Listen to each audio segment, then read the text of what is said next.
ஓம் சக்தி.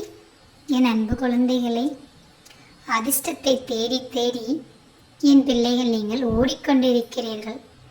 என்னதான் பகலிரவு பாராமல் உழைத்தாலும் அதிர்ஷ்டம் என்ற ஒரு வாய்ப்பு எனக்கு இதுவரை கிடைக்கவில்லை. அதனால்தான் என்னமோ இன்னும் நான் அப்படியே இருக்கிறேன். எப்படி வந்தேனோ அப்படியே தான் இருக்கிறேன். என் குடும்பம் எப்பொழுதுமே கஷ்டப்பட்டு கொண்டுதான் இருக்கின்றது. நான் பிறந்ததிலிருந்து என் வீட்டில் முன்னேற்றத்தை காணவில்லை. சரி, நான் வளர்ந்த பிறகாவது நான் உழைத்து என்னுடைய குடும்ப சூழ்நிலையை மாற்றுவேன் என்ற நம்பிக்கையில் படித்தேன், வேலைக்கும் சென்றேன். ஆனால் அதிர்ஷ்டமோ என்னை திரும்பி கூட பார்க்கவில்லை.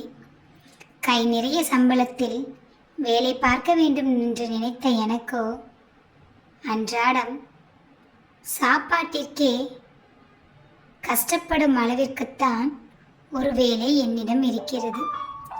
இதற்கு காரணம் என்னவென்று யோசிக்கும் பொழுது, ஒருவேளை அதிர்ஷ்டம் இல்லாத ஒரு நபராக நான் இருப்பதால்தான் இப்படி கஷ்டப்படுகிறேனோ என்று அவ்வப்பொழுது தோன்றுகிறது அம்மா.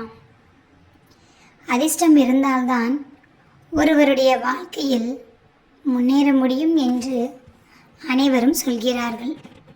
அப்படிப்பட்ட அதிசயம் என்னை தேடி வர வேண்டும் என்றால் நான் என்னதான் செய்வது என்று நான் அறியவில்லையே அம்மா. ஏதாவது வழி இருந்தால் நீங்கள் சொல்வீர்களா என்று என்னிடம் கேட்கிறாய். அதிர்ஷ்டம் இந்த உலகத்தில் பலருக்கு இருக்கத்தான் செய்கின்றது. அதிர்ஷ்டம் இருந்தால் வாழ்க்கை வளமாக இருக்கும் என்று நினைப்பார்கள். அதிர்ஷ்டம் என்றால் பணம் மட்டும்தானா என்ன? என் பிள்ளைகள் அனைவருக்குமே அதிர்ஷ்டம் என்றாலே பணமழை கொட்ட வேண்டும் என்றுதான் நினைக்கிறீர்கள். வாழ்க்கையில் பணம் மட்டும் இருந்தால் அவர்கள் அதிர்ஷ்டசாலி கிடையாது.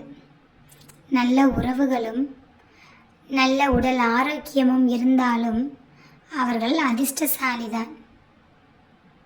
அன்றாடம் சாப்பாட்டிற்கே வழியில்லாமல் கஷ்டப்படுகிறேன் என்று சொல்லாதே. உனக்கு என்ன தேவையோ அதை ஒவ்வொரு நாளும் நான் கொடுத்து கொண்டுதான் இருக்கின்றேன்.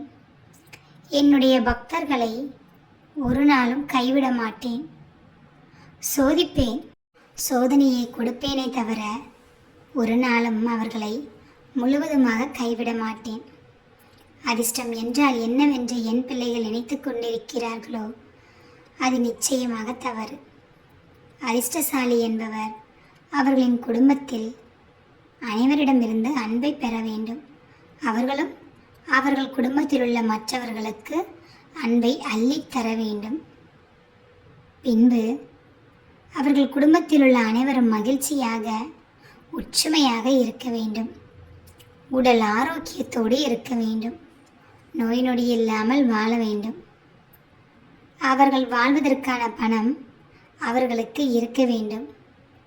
குடும்பத்தில் ஒருவரை ஒருவர் பிரியாமல், சண்டை சச்சரவு இல்லாமல் அன்பாகவும் ஆனந்தமாகவும் வாழ்ந்தால் அதுதான் அதிர்ஷ்டம்.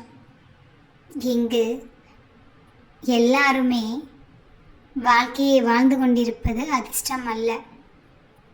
ஒரு குடும்பத்தில் தனித்தனியாக பிரிந்துவிட்டால், அவர்களிடம் பணம் அதிகமாக இருந்தால் அவர்கள் அதிர்ஷ்டசாலியா என்ன? ஒரு தாய் தகப்பனோடு பிள்ளைகள் சேர்ந்து இருந்தால் அதிர்ஷ்டம். அதே பிள்ளை தாய் தகப்பனை விட்டு பிரிந்து எங்கோ சென்று உழைத்து பணம் என்ற காகிதத்தை அள்ளி அள்ளி அனுப்பினால் பணம் மட்டுமே இருக்குமே தவிர அந்த தாய் தந்தைக்கு அந்த பிள்ளையின் அன்பு கிடைக்காது. அந்த பிள்ளைக்கும் தாய் தந்தையின் அன்பு கிடைக்காது. இது எல்லாம் அதிர்ஷ்டம் என்று நீ நினைக்கிறாயா? இந்த கலியுகத்தில் வாழும் அனைவருமே அதிர்ஷ்டசாலி வாழ்க்கையை வாழ்ந்து கொண்டிருக்கிறார்கள் என்று நீ நினைக்கிறாயா? நிச்சயமாக இல்லை. அதனால் அதிர்ஷ்டம் எனக்கு கிடைக்கவில்லையே என்று புலம்பாதே. உனக்கு என்ன கொடுக்க வேண்டுமோ அதைத்தான் நான் கொடுத்து கொண்டிருக்கின்றேன். நீ நிச்சயமாக நன்றாக வாழ்வாய், சந்தோஷமாகவும் நான் சொன்ன அனைத்தும் பெற்று வாழ்வாய். ஓம் சக்தி, ஓம் பராசக்தி.